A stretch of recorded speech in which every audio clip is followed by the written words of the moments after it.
the Senate, the Democrats are about to push their nuclear option to enact Second Amendment legislation. Now, what does that mean? A nuclear option in this context means that they're going to try to game the rules so that they'll not be able to be a filibuster from those who oppose gun control.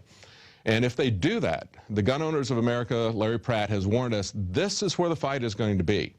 Because if they're able to shut down a filibuster, if they're able to change the rules so that all they have to do is get a simple majority, we are going to lose our gun rights. Well, it was just a week ago that Gallup released a new poll.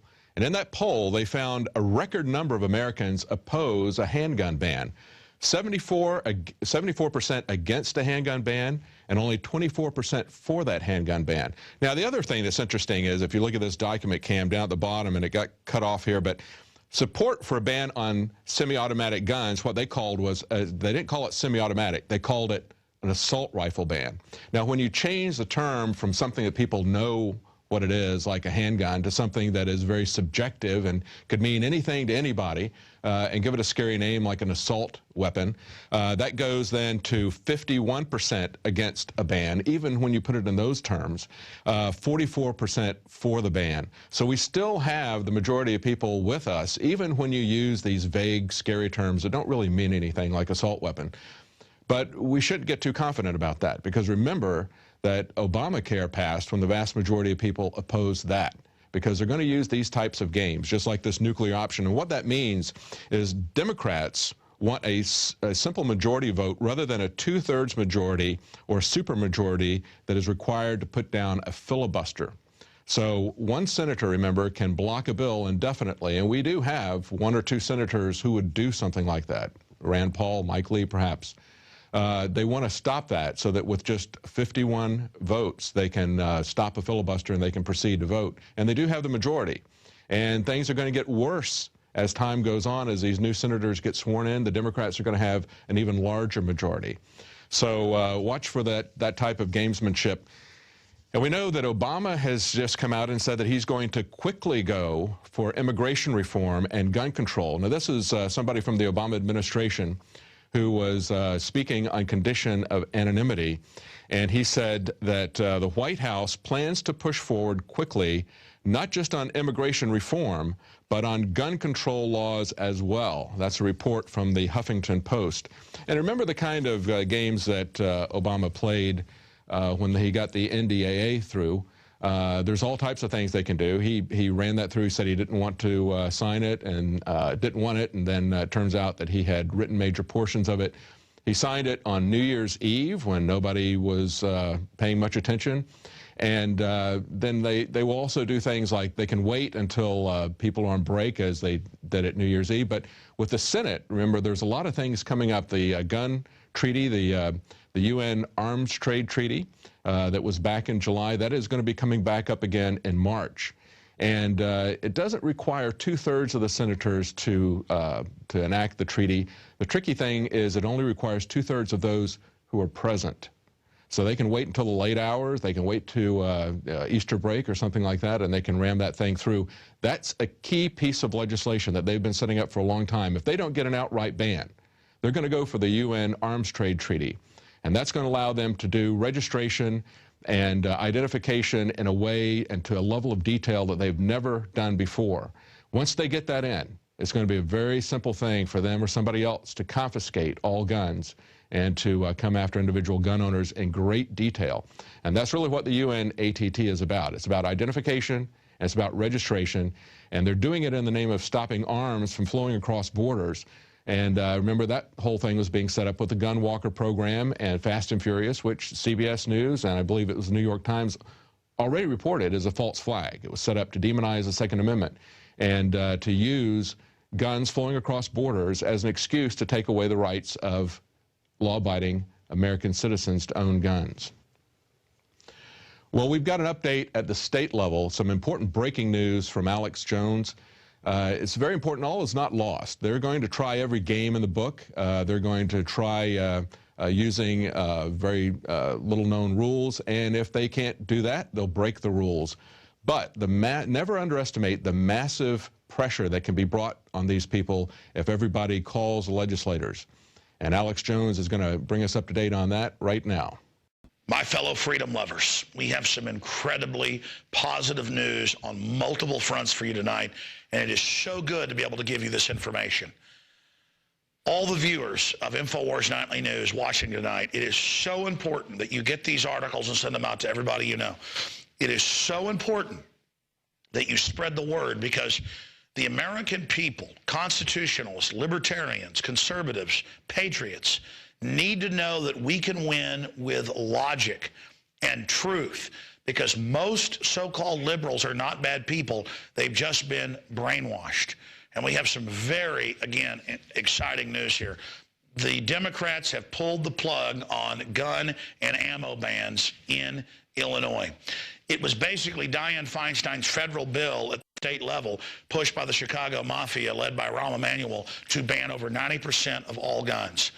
Pump shotguns, pump rifles, revolvers, semi-auto rifles, semi-auto handguns, over 90%. And the NRA, to their credit, came out against it yesterday. They were flooded with phone calls, people visiting the State House. The leader of the Senate introduced it. They had the votes yesterday. And because of your pressure, and because of logic and news articles coming out showing that areas of Illinois where they have high gun ownership have no murders, we're about to cover that, and areas that have no gun ownership, like Chicago, highest crime rate in the world, 500+ murders in 2012 and growing. So Democrats have pulled the plug on gun and ammo bans. They were going to ban ammo, most of it. They were going to ban shooting ranges, make it impossible, basically, ban almost all guns. This is Feinstein's federal bill. It says she can just order stuff turned in at ATF discretion. So now there's that big fight. But if they would have gotten this victory, and they still might sneak it in tomorrow, they could be playing possum, but the fact that they had to pull back is a victory. And we'll fight them in the courts as well if they do sneak it through. But the point is their legislature closes tomorrow. And so this is a first-look victory where the global crime syndicate that wants to disarm us, Chicago, is strongest. They're failing. A federal court just ruled last week that Chicago had to stop its unconstitutional concealed carry ban, that Illinois had to stop it. The common sense is coming out. We're starting to win. This is great news. More great news out of Illinois, out of CBS News. They're having to report on this. No murders in Aurora in 2012. By the way, we've got an affiliate in Aurora, also in Chicago. Great people there. Good people in Illinois, fed on by the mafia, who are standing up against this tyranny and victim disarmament. Of course criminals want to disarm the people. Of course the mafia that's run Chicago for 100 years wants to disarm them. They are the second largest city in Illinois. Just huge population. It's like the size of Austin last time I checked. Giant. And they have not had any murders because they're the most pro-gun area of Illinois. Aurora is the model for America, not Chicago. Get this information out. They're being forced off their own crime statistics, like the FBI crime statistics. 20% reduction last 8 years because of guns proliferating. The gun culture is winning. The only thing where you see higher crime rates is Chicago and New York. Continuing here, gun checks soar 39%, set new record for the FBI. They estimate that 10 million guns were sold in December. Do you know what the previous record was? It was right under. It was like 4,900,000-something. And that was in 2012 in 1 month when Obama in November got reelected. Ladies and gentlemen, it is now 10 million guns, and that's just the ones they're tracking. There's all the other private sales. You tyrants, this isn't Russia where you're going to take over and kill 60 million of us. This isn't Nazi Germany. Listen, you can go to hell, okay? It doesn't mean you can't come kill me. It doesn't mean you can't shut down a few of the big, guys up front. But that's what this is all about. It's about kicking your ass. I'm willing to be set up or imprisoned or killed to make sure you don't enslave America, because that's what it's all about, to be a man. That's why the COINTELPRO and the feds attack us 24/7, because they know we're real and they know we get results. You know how proud I am that when it was only on a local gun alert that we took the story and shot it out to everybody and the NRA responded? You know how proud I am that time and time again, my InfoWars crew and my writers like Paul Watson and Kurt Nimmo and Steve Watson and Don Salazar and Aaron Dykes and our rest of our crew and Mike Adams are on the front lines. We're an example to all of you. You're leaders too. Just last week, one of our listeners, because it's on his YouTube channel, he's a listener, put out a video showing the Bloomberg Hollywood people saying ban guns or in all these violent movies misusing guns. And that thing was on Fox News, you name it, millions of views online, millions of views. I mean, it's just a regular guy who sees hypocrisy and takes action. This is what we're talking about. This is exciting. This is how we're going to have victories. We're going to beat Feinstein. We're going to beat her with her attempted bill to disarm us. It doesn't matter if the mainstream media tries to keep it quiet, their sneak attack. The alternative media, the real media, the anti-state-run media, the globalists are state-run media, Piers Morgan state-run media. You are a real citizen. You are the media. You are the press. You are the First Amendment. You are the resistance, and you are starting to win on every front. So intensify operations against the globalists. Smash them and bring them down everywhere you are. Banner hangs, poster hangs, Federal Reserve notes about the Federal Reserve, whatever. Get the word out everywhere. Get it out on the walls. Get it out everywhere. Nothing's going to stop us.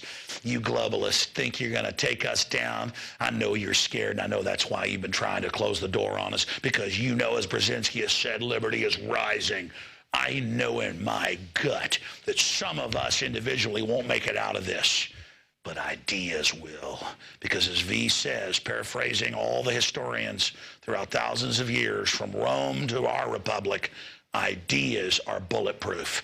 It was Victor Hugo, the French philosopher and statesman and liberty lover, that said, no army can stop an idea whose time has come. And it's V that paraphrases that and says, you've taken my body down. Flesh and blood can die, but ideas are bulletproof. And you, while you're still alive and can resist, throughout time and space are bulletproof. Live now, stand up now, resist now. We are going to smash these people. They'll stage more school shootings, don't worry. They'll probably bomb federal buildings, the globalists will. They'll stage more Fast and Furiouses. They'll probably have Hezbollah attack us, or groups they blame on Hezbollah. It doesn't matter. We know you're the terrorist, New World Order. It's too late. We know you did 9/11. We know you did it all. I take you back now to InfoWars Nightly News and David Knight. Wow, that was really powerful. And you know, the quote that we've got from Albert Einstein today really ties in with this. He says, great spirits have always encountered violent opposition from mediocre minds. Alex just gave us a great, rousing speech. And you know what? Anybody who opposes this, anybody, and it's not just Alex, it's not just those of us who are here, it's those of you who stand up, who make the difference, the people who pick up the phone, who put pressure on legislators, who write, who do literature handouts. Those people, you people, are the ones with great spirits, who are standing up to the mediocre minds, who are not paying attention, who don't understand the real import of what is at risk here.